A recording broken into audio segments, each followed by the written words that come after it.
जब हमारे भैया के शादी हो तो भौजी कहिए का कि अरे जीरा जवाई नहीं छत बने। वाह वाह अतना तो निमन ना मिली की कही झगड़ा है मिली शोकिया है मिली। आप इतने अच्छे भैया काहे नहीं मिलेंगे, मेरी भाभी बहुत ही अच्छी मिलेगी। गारंटी नहीं है। देखिएगा कि अरे जीरा जवाई नहीं छत बने कि लागे ना सैया के हुके नजरवा लागे रे सोया के हुके नजरवा लागे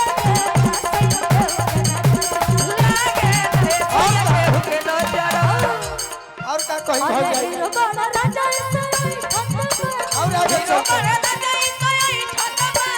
हीरो बड़ा राजा सैया छत बने।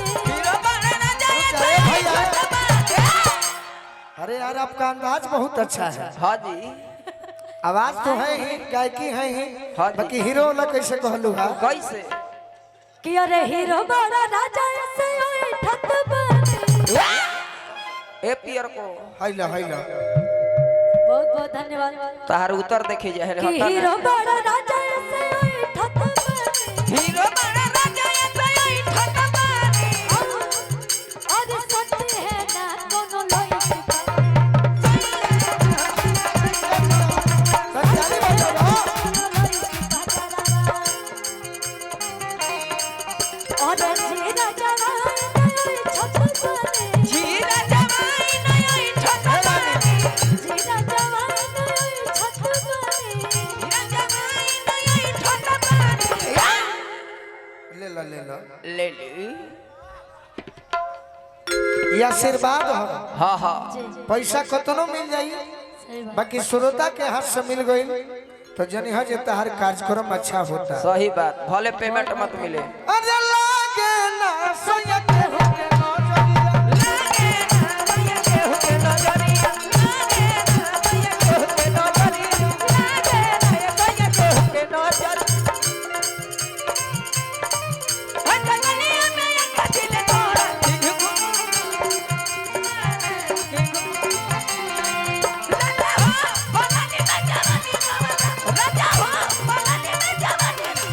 तू तो बहन अनंत बड़ा जानी हम घर वालों के लिए जबान बलनी में जवानी रो राजा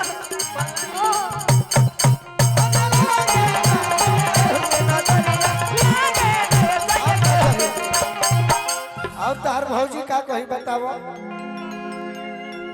वाह वाह बाकी ते पगले हमर बियाह में आइबे ना नु फेल कर देबे।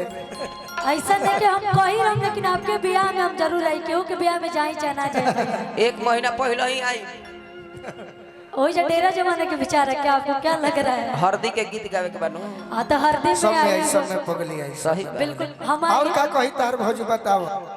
लेकिन भौजी हमारे बड़ी प्यार से कहते रहे भैया से का कहतै कि अरे हीरो बड़ा राजा ऐसे ठत बने। अरे ना करी लड़ाई करी ना कही। आप इतने अच्छे हैं भैया, आप ऐसे क्यों कह रहे हैं? दुनिया कहता है कि गलत है। नहीं ऐसा नहीं है, मैं तो बोलती हूँ, हमेशा बोलूंगी। आप बहुत अच्छे हैं, बहुत ज्यादा अच्छे हैं, और मेरी भाभी भी बहुत अच्छी आएंगी। बहुत क्यूट मिली है।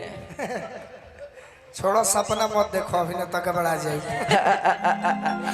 कि हीरो बड़ा राजा ऐसा ठत बने। हीरो बड़ा राजा ये ठट मारे हीरो बड़ा राजा ऐसे ठत बने। हीरो बड़ा राजा ये ठट मारे और लागे ना सैया के हुके नजरवा। लागे रे भैया के होके नजरिया लागे रे भैया के होके नजरिया। अच्छा तहार भौजी है तो कहीं एहन कि लागे ना सुनिया केहू के नजरिया। हाँ आ मान लो हमारा लायक नहीं है तो हम का कहो का कहो कि हम ना रहब ऐसन में हरी करियो ठपा आ जाके रहब मोठ पाना। कि हम ना रहब ऐसन में हरी करियो ठपा जाके रहब मठ पाना। अरे हम ना रहब ऐसन में हरी करियो ठपा जाके रहब मोठ पाना। कि हम ना रहब ऐसन में हरी कोरिया ठपा जाके रहब मठ पाना। भाभी जानते हैं क्या बोलेंगे भैया? क्या बोलेगी चल भैया? यही ले रहे दीजिएगा, चल लीजिए थोड़ा सा। ए बहना छोने छोने बदले तोहरे विचार रजऊ, धोखेबाज रजऊ, धोखेबाज रजऊ। छोने बदले तोहरो विचार रजऊ, धोखेबाज रजऊ, धोखेबाज रजऊ।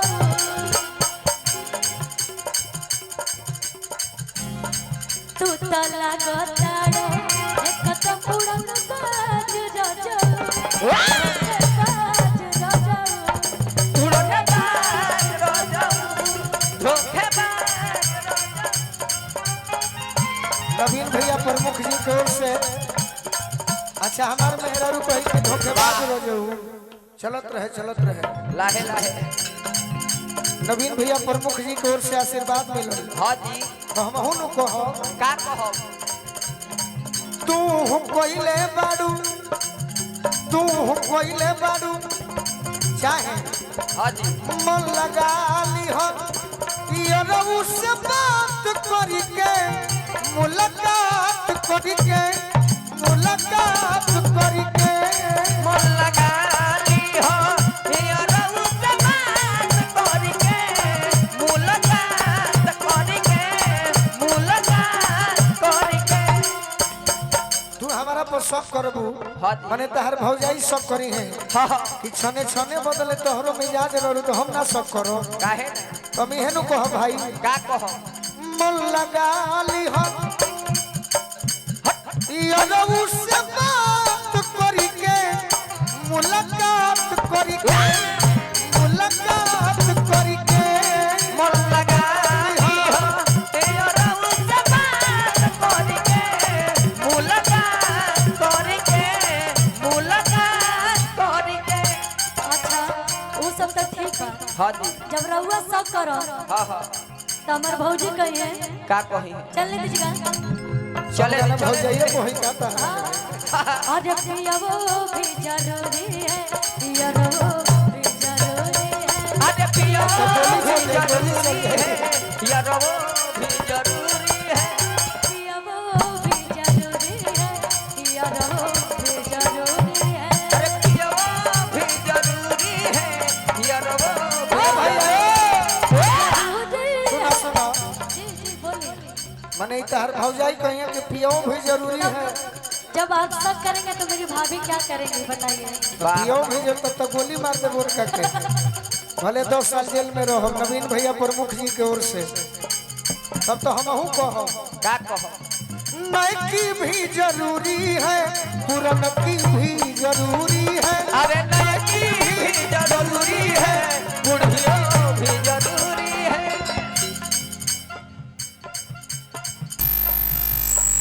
वाह वाह वाह ई पुरनकी के नाम पर खुश होता साउंड नैकी भी जरूरी है पुरनकी भी जरूरी है हाँ जी अरे चिट्ठी दिहल जरूरी है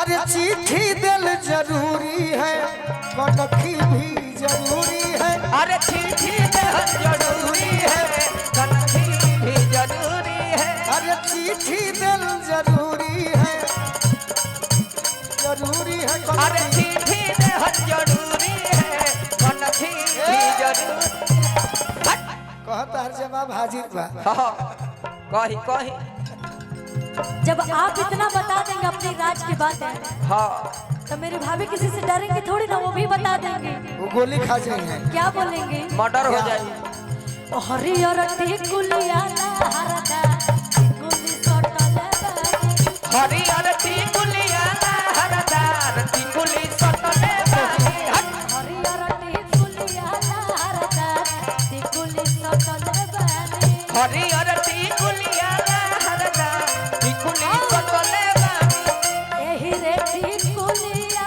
को तीन जना के रखले बानी यही रे टिकुलिया को तीन जना के रखले बानी एही रे टिकुलिया को तीन जना के रखले बानी क्या कौन के के पुलिस दारोगा हवलदार अच्छा गुली सटले रानी भूल ए भैया अच्छा तहार भौजाई कहिए कि पुलिस जब दरोगा आप हवलदार बोल सकते हैं कि नई की भी जरूरत है पुरान की भी जरूरत है, मेरी भाभी ये नहीं बोल सकती हैं। आ तहार जहिया बियाह होई तो तू का कहबू पहले आप करिए अपने, उसके बाद हम करें। तोहरो कहियो होई तो तू का कहबू का कही है अरे किला लगा लहंगवाला हरदा असैया जी लाइल बाणे वाला हरदा सोया झिलाइल बाड़े ओही रे लहंगवा पतीन जना झुराइल बाणे ओही रे लहंगावा पतीन जनाया झुलाइल बाड़े अब तू पूछ के जादो बाबू साहेब भूमिहा लहंगा लाइल बाणे याद बाबू साहेब भूमिहार लहंगा लाइल बाड़े ललका लहंगवाला हरदा ए आ खोले खाती ताला ताला अब तो सोहनी जी पगलाइल बड़े वाह वाह वाह कि खोले खाती ताला ताला अब तो सोहनी जी पगलाइल बड़े अरे ललका लहंगवाला हरदा सैया लाइल बड़े ललका लहंगावा हरदार सैया लाइल बाड़े लहंगावा हरदार सैया लाइल कह तो लेकिन जब हम रहो बराती जाए हां तो एक बराती बात से कहो रुका। आ एक गीत गाए कहे हम जाए ना साहबाला बना दो एक बार होते गाएंगे और बनेंगे भी, कब का? लेकिन हम कहेंगे क्या बराती में का कहबे रे गीत के माध्यम से गीत गाए हम कैसे। कह तो बराती में भौजाई लेवे जाई नहीं मैं भी जाऊंगी, सही बात नहीं हो जाई बहन बन के जाई बिल्कुल जाना है। जरूर चली है जरूर सही बात बस कि याद हृदय में आके हिलावा तारी टोला,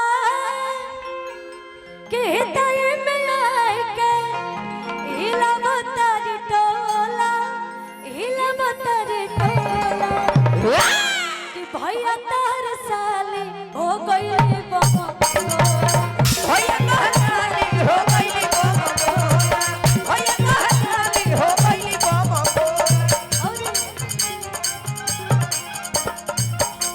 इनका चलते लइकन में वाह वाह और मार रोजे होला, इनका चलते लइकन में मार रोजे होला, मार रोजे होला, कि भैया तार साले हो गई भैया कहताली हो गईली बाबा बोला भैया कहताली हो गईली बाबा बोला भैया कहताली हो गईली बाबा बोला अतना हमारा बियाह के तहरा चिंता बा क्यों नहीं तू रहेगा छोट बड़े बहन हो हां जी आ मंच पर थोड़ा सा मजाक करो सही बात जहिया तहार बियाह होई ओ दिन तू का कहबू अपना बोलमुआ से का कहे हैं इतना सुंदर चेहरा इतना सुंदर गायिका है हां जी तू का कहबू अपना बोलमुआ से का बताई भैया हल्ला करो तो बताई अरे कि कौन गलती कोई नहीं पहला भेंट में वाह वाह अरे कौन गलती कोई नहीं पहला भेंट में राजा जी दर्द होता पेट में राजा जी दर्द होता पेट में राजा जी दर्द होता पेट में अरे मजा नहीं मिले चॉकलेट में क्या बात है मजा नहीं मिले चॉकलेट में राजा जी दर्द होता पेट में राजा जी दर्द होता पेट में राजा जी दर्द होता पेट में हां तू हमारा के कहबू इतना चिंता ले बड़ बियाह के छियापुर गुरु अगुआ चढ़ते नहीं खाना बियाह के तोरा चिंता बा पगली अभी अभी जल्दी क्या है आपको भैया, अभी बहुत उम्र है आपका, करिएगा आराम से शादी विवाह अरे बाद। पगली बार फाके लगल अब जरूरी बा अगला साल हो सुनो जाएगा। एक हमारी सहपाठी कलाकार है आपके जैसे ही, हाँ जी जिसका नाम एक भाई हमसे पूछे नीचे का जने रिकॉर्डो कर लेले हुई के भाई अनुपमा के ना लेके अइला है कहने कि अनुपमा ही जाने की नो रंजीत भैया हमरा खुशी के बुलौले बड़े तो खुशी को मुझे एल्बम में